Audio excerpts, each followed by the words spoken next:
हिंदुस्तान की माटी में कुछ ऐसा है कि सदियों से इस धरती पर ऐसे लाल पैदा होते आए हैं जिन्होंने न केवल पूरी दुनिया में हिंदुस्तान का मस्तक ऊंचा किया, बल्कि उनकी सीख आज तक मानव जाति को कल्याण के रास्ते दिखा रही है।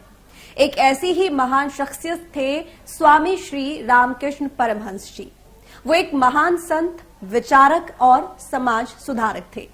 एक गरीब घर में जन्मा बच्चा आखिर कैसे अपने संस्कारों से, कैसे अपने विचारों से, कैसे अपनी सोच और मेहनत से इस स्तर तक पहुंचा कि वो पहले एक संत बने, विचारक बने और फिर उन्होंने परमहंस तक की पदवी पाई।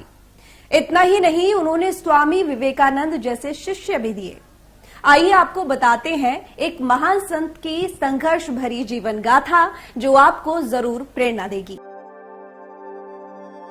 ये वो दौर था जब अंग्रेज पूरे हिंदुस्तान पर कब्जा जमा रहे थे और जगह जगह फूट डालो और राज करो की नीति से जनता के बीच बंटवारे की खाई बड़ी होती जा रही थी। क्रिश्चियनिटी का प्रभाव भारत में बढ़ रहा था।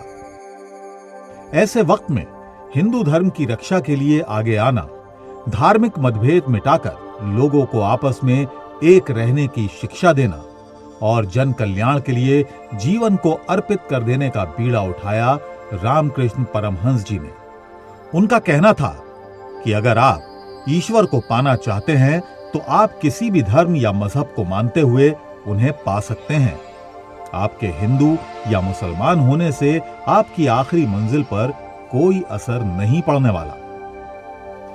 मां काली को अपना आराध्य मानने वाले परमहंस जी ने ईश्वर की उपासना को हर रूप में गंगा जल की तरह पवित्र माना। उनका कहना था कि पानी का कोई रूप नहीं होता, लेकिन अगर हम उस पानी को जमा दें तो वो आकार ले लेता है। उसी तरह ईश्वर भी निराकार और आकार की बहस से बहुत आगे का विषय है। ईश्वर के दर्शन किए जा सकते हैं, बस हमें जीवन एक भक्त की तरह बिताना चाहिए। रामकृष्ण परमहंस ने न केवल समाज के सामने अपने विचार रखे, बल्कि लोगों की सोच को बदला। उन्हें जिंदगी जीने की नई राह दिखाई, देश और दुनिया को भाईचारे का पाठ पढ़ाया और सनातन को आगे बढ़ाया। हिंदुस्तान की पवित्र भूमि पर कई महान हस्तियों ने जन्म लिया है, जिनके विचार आज भी जनमानस को जिंदगी जीने की नई राह दिखा रहे हैं। ऐसी ही महान हस्तियों में से एक थे रामकृष्ण परमहंस। 18 फरवरी 1836 यही वो तारीख थी जब बंगाल की पावन मिट्टी पर उनके नन्हे पांव पड़े। पिता खुदीराम और माता चंद्रमणि देवी ने बच्चे का नाम गदाधर चट्टोपाध्याय रखा।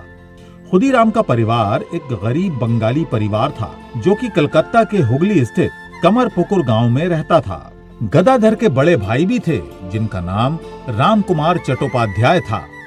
कहते हैं कि रामकृष्ण के माता पिता को उनके जन्म से पहले ही कुछ ऐसी अलौकिक घटनाओं का अनुभव हुआ जिससे उन्हें यह समझ आ गया था कि उनके घर में जन्मा बच्चा और बच्चों की तरह साधारण नहीं, बल्कि वो औरों से हटकर है। कहा जाता है कि उनके पिता खुदीराम ने एक बार सपने में देखा कि भगवान गदाधर जो विष्णु के अवतार हैं, उन्होंने कहा कि वो उनके पुत्र के रूप में जन्म लेंगे। इसी तरह रामकृष्ण जी की माता चंद्रमणि देवी को भी ऐसा ही कुछ एहसास हुआ था जब उन्होंने एक बार शिव मंदिर के अंदर अपने गर्भ में एक दिव्य रोशनी को प्रवेश करते हुए देखा। इन घटनाओं के कुछ समय बाद ही परिवार को पुत्र रत्न की प्राप्ति हुई, जिसका नाम गदाधर रखा गया। घर में बच्चे के जन्म की काफी खुशी थी। साल 1843 गदाधर अभी सिर्फ 7 साल के ही थे कि उनके पिता खुदीराम का देहांत हो गया, जिसके बाद उनके परिवार की माली हालत खराब होती चली गई। परिवार गरीबी की गर्त में डूब गया। परिवार के खाने के खर्च की जिम्मेदारी उनके बड़े भाई रामकुमार पर आ गई। कमाई के लिए रामकुमार ने घर छोड़ दिया और कलकत्ता का रुख किया। कलकत्ता में उन्होंने संस्कृत पढ़ाने के लिए एक स्कूल खोला। साथ ही सामाजिक और धार्मिक कार्यों में वो एक पुजारी के तौर पर काम करने लगे। गदाधर की जिंदगी में बड़ा मोड़ तब आया जब वो अपने भाई रामकुमार के पास कलकत्ता पहुंचे। उन्होंने पाठशाला जाकर पढ़ाई लिखाई शुरू कर दी, लेकिन उनका मन पढ़ाई में बिल्कुल नहीं लगता था। उन्हें तो बस खेल कूद पसंद था। हिंदू देवी देवताओं की मिट्टी की मूर्तियों को बनाना उन्हें पसंद था। उनकी रुचि रामायण, महाभारत, पुराणों और अलग अलग पवित्र साहित्यों को पढ़ने और सुनने में थी।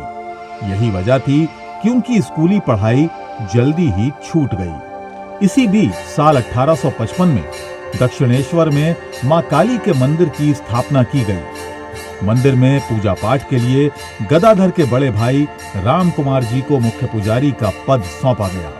रोजाना मंदिर में पूजा पाठ में मदद के लिए गदाधर भी बड़े भाई के पास दक्षिणेश्वर पहुंच गए और मंदिर में देवी देवताओं को सजाने का काम करने लगे।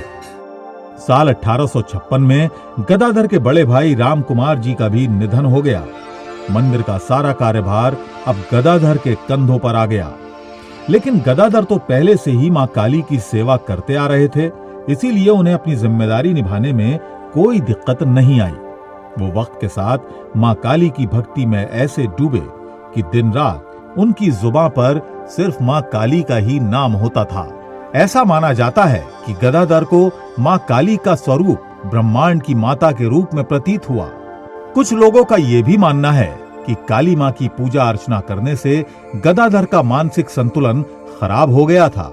इसी वजह से उनकी माता ने 23 साल की उम्र में यानी साल 1859 में उनका विवाह 5 साल की शारदा मणि मुखोपाध्याय से करा दिया था। गदाधर की मां का मानना था कि इससे उनका मानसिक संतुलन ठीक हो जाएगा। विवाह के वक्त शारदा मणि काफी छोटी थीं, इसलिए वो अपने परिवार के साथ जयराम बाटी में रहीं और जब शारदा 18 साल की हो गईं, तब वो गदाधर के साथ दक्षिणेश्वर में आकर रहने लगीं। रामकृष्ण जी देवी काली के प्रचंड भक्त थे। उन्होंने अपने आप को देवी काली को समर्पित कर दिया था। रामकृष्ण परमहंस जी का भले ही बाल विवाह शारदा मणि से हुआ था, लेकिन उनके मन में स्त्री को लेकर केवल माता भक्ति का ही भाव था। उनके मन में सांसारिक जीवन के प्रति कोई उमंग नहीं थी। वो दिन रात साधना में लीन रहते थे। गदाधर का मानना था कि मां काली उनसे मिलने आती हैं। वो उन्हें अपने हाथों से भोजन कराती हैं। जब भी मां काली उनके पास से जाती, वो तड़पने लगते और एक बच्चे की तरह अपनी मां को याद कर रोने लग जाते। उनकी इसी भक्ति के कारण वो दूर दूर तक मशहूर हो गए। लोग उनके दर्शन के लिए आने लगे और यहीं से उन्हें रामकृष्ण नाम भी मिला। यानी अब गदाधर को लोग रामकृष्ण जी के नाम से पुकारने लगे थे। रामकृष्ण जी लोगों को मां काली को लेकर उपदेश देने लगे। वो भगवान के दर्शन उन्हें पाने के बारे में लोगों को समझाने लगे। उनकी निगाह में मजहब कोई भी हो, ऊपर वाले से मिला जा सकता है। उनके उपदेशों से लोग प्रेरित होने लगे। वो अपने उपदेशों की वजह से लोगों के बीच संत बन चुके थे। संत रामकृष्ण जी ने परमहंस बनने तक का सफर आखिर कैसे हासिल किया? रामकृष्ण जी के नाम के पीछे परमहंस कैसे जुड़ा? परमहंस का मतलब क्या है? स्वामी विवेकानंद उनके शिष्य कैसे बने? तोता राम जी आखिर रामकृष्ण के गुरु कैसे बने?